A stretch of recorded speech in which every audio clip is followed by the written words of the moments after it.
माऊली रामकृष्ण हरी या ठिकाणी भाविक भक्त आहेत ज्या इंद्रायणीची अवस्था अतिबिकट झाली त्या संदर्भात आपण त्यांना बोलूया। काय वाटतं माऊली, रोज तुम्ही सकाळी आंघोळीला येते या ठिकाणी, तर पाणी कसं आहे? प्रदूषित पाणी आहे, फेस येतोय पाण्याचा।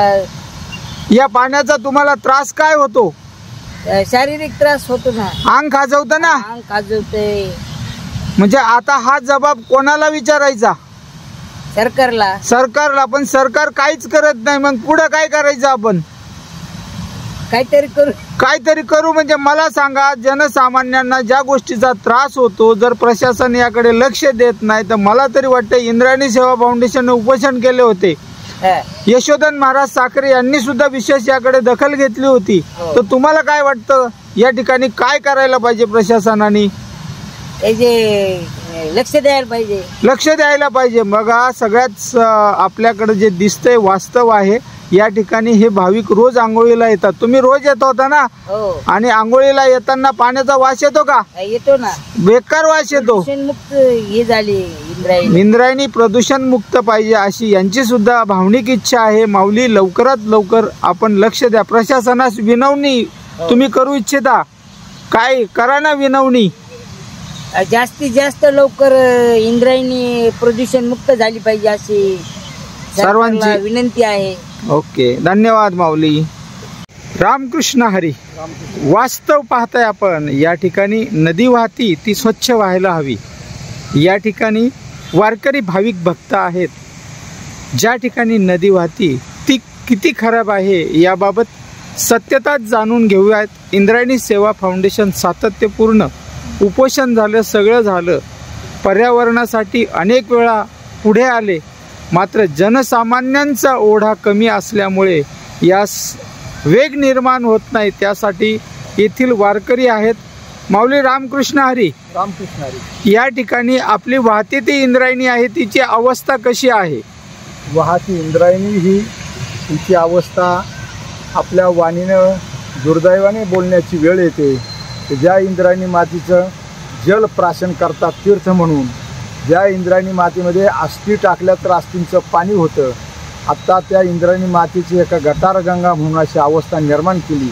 उद्योजकांनी वरती केमिकलचं पाणी इंद्रायणीमध्ये सोडलं, गटारांचं पाणी इंद्रायणीमध्ये सोडलं आणि त्या केमिकलच्या पाण्यामुळे हा जो फेस निर्माण झाला, इतकं दूषित पाणी झालं आहे। याचं तीर्थ म्हणून प्राशन कसं करणार, याच्यात स्नान म्हणून तीर्थ म्हणून कसं करणार समाज? याची सरकारने देखील दखल घेण्याची गरज आहे। प्रत्येक कारखान्याने जर सरकारने त्यांना आदेश दिला की प्रत्येक कारखान्याने आपलं सांडपाणी त्याचं शुद्धीकरणाचा प्रकल्प छोटासा आपल्या आपल्या कंपनीत आपल्या युनिटमध्ये राबवा, हे कुठच्याही प्रकारचं घाण पाणी इंद्रायणी जाणार नाही याची खबरदारी आजच जर सरकारने दिला ते सर्व थांबू शकतं। पण सरकारची काय उदासीनता आहे काही समजत नाही आहे की ह्या पाण्याची अवस्था अशी झालेली असताना, इंद्रायणीच्या क्षेत्राची अवस्था अशी झाली असताना सर्व मुख गिळून गप्प का बसले हे आम्हालाही समजत नाही आहे। तरी देखील आम्ही देखील या गोष्टीचा विचार मानणार आहोत मुख्यमंत्री महोदयांना आणि सांगणार आहोत की ही अवस्था आहे, आपण बघा काय करायचं या तीर्थक्षेत्राचं। माऊली, आता या एक 8 दिवसात किंवा 15 दिवसात किंवा महिन्यामध्ये इंद्रायणी बचाव संवर्धन संत संगम भेट सायकल रॅलीचं आयोजन होणार आहे। त्या आयोजनामध्ये या पंचक्रोशीतील आपलेही गटार गंगेचं पाणी त्यात मिसळतं, यासुद्धा अंकुश लावण्यासाठी नेमकं काय करायला पाहिजे? आपण याच्यासाठी महत्त्वाचं म्हणजे ह्या तीर्थक्षेत्राचं अगदी देहूपासून आळंदीपासून तर थेट हे पाणी हे उजनी धर्म प्रकल्पामध्ये जातं आणि उजनीतूनच पंढरपूरच्या चंद्रभागेला संपूर्ण पुणे जिल्ह्यातून जाणाऱ्या नद्या उजनीमध्ये जातात आणि तेच पाणी पुन्हा चंद्रभागेला पंढरपुरात जातं।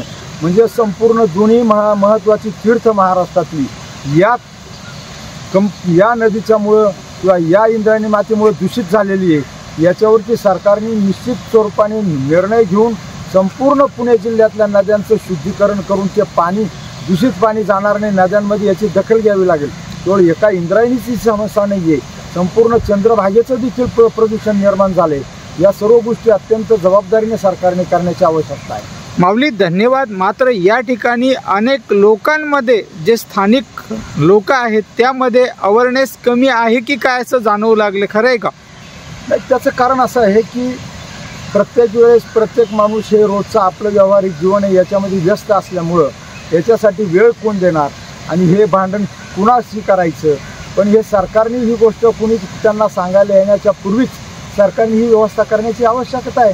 कुणी यांना येऊन सांगावं किंवा कुणी यांच्याकडे येऊन भांडण करावं आणि नंतर सरकारने करावं अशी काय भाग नाहीये. मात्र गेली कित्येक दिवस झाले यासाठी अनेक संस्था भांडतात. इंद्रायणी सेवा फाउंडेशन सातत्यपूर्ण भांडतं, मात्र न्याय मिळत नाही. हे दुःख कोणाकडे व्यक्त करावं? हे दुर्दैव आहे. ही गोष्ट कानावर आल्याबरोबर याची व्यवस्था सरकारने करायला पाहिजे. कारण असं आहे, याच्यासाठी हे सरकारमध्ये असलेली सर्व मंडळी ही सर्व हिंदू समाजाची मंडळी, हे सर्व महाराष्ट्रातली मंडळी, यांना इंद्रायणी माता, चंद्रभागा माता यांचं पावित्र्य, यांची शुद्धता आणि या तीर्थाचं महत्त्व या महाराष्ट्र सारस्वतामध्ये, या महाराष्ट्र संस्कृतीमध्ये किती अलौकिक आहे याची जाणीव आहे. तर त्याची व्यवस्था करण्याची त्यांची देखील तेवढी जबाबदारी.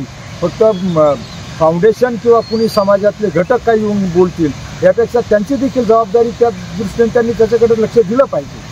धन्यवाद माऊली. आपलं नाव काय आणि गाव कुठलं? मी हरिभक्तीपरायण चंद्रभागा सांगळे. मी राहतो कल्याणला आणि इथे मी साखरे महाराजांच्या मठामध्ये वास्तव्य करीत असतो आणि काही कामानिमित्त मुंबईला नेहमी आमचं जाणं येणं असतं कल्याणला. आणि आमचं गाव मुख्य गाव आहे नाशिक सिन्नर. आणि आमचं परमार्थी जीवन इथेच गेली 40-45 वर्षे साखरे परंपरेमध्ये असल्यामुळे आम्ही रोजच ही अवस्था पाहतो. कारण आम्ही ह्या इंद्रायणीच्या घाटाच्या काठावरच आम्ही राहत असल्यामुळे आम्हाला रोज सकाळी उठलं की ही अवस्थेचं दर्शन घ्यावं लागतं. वाईट वाटतं. या ठिकाणी वारकरी भाविक भक्त रोज स्नानासाठी येतात आणि त्यांना या पाण्याने आंघोळ केल्याने खाज निर्माण होते. तर प्रशासनाने जर त्वरित लवकर उपचार केले नाही तर अनेक लोकांच्या जीवाला कारणीभूत ठरणारी जनसामान्यातील उद्योगधंदे, कारखानदारी जर असेल तर निश्चित यावर कुठे ना कुठे अंकुश लावणे नितांत गरजेचे आहे. धन्यवाद माऊली.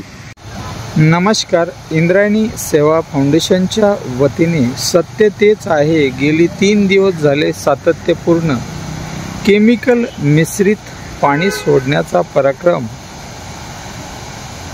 अनेक उद्योगधंद्याच्या माध्यमातून सुरूच आहे. हा लोकांच्या जीवाशी खेळलेला पराक्रम केव्हा बंद होणार निश्चित महत्त्वपूर्ण आहे आणि वास्तव आहे तेच तुमच्या समोर आहे. मात्र यामध्ये किती जनजागृती करा किंवा काही करा, इंद्रायणी सेवा फाउंडेशन गेली 7 वर्ष झाले आपल्याकडं सातत्यपूर्ण गाऱ्हाणं मांडून अक्षरशः परेशान होतं. मात्र प्रशासनास जागृती येत नाही. झालेल्या मीटिंगमध्ये दादांच्या हस्ते मीटिंग लागली होती. प्रेझेंटेशन मीटिंग पुढे न झाल्याने त्याचे परिणाम पुढे पाहत आहे. आता उद्योगमंत्री यांनी याकडे विशेष लक्ष दिले, पण तोतयगिरी व्हायला नको हीच एकमेव अपेक्षा. वास्तव आहे त्यामध्ये बदल पाहिजे. मात्र इलेक्शनच्या समोर दिसणारे नियोजन आणि आयोजन त्यानुसार आपण त्या ठिकाणी वस्तुस्थिती म्हणून कबुली सत्य तेच स्पष्ट करावं. दिखाऊ वृत्तीने करू नये एवढीच एक प्रशासनास विनंती. आज दीपक केसकर यांनी सुद्धा याकडे विशेष लक्ष दिलं. शालेय मंत्री आहेत मात्र पर्यावरण मंत्री गप्प आहेत. निश्चित याबाबत निर्णय पाहिजे. धन्यवाद माऊली.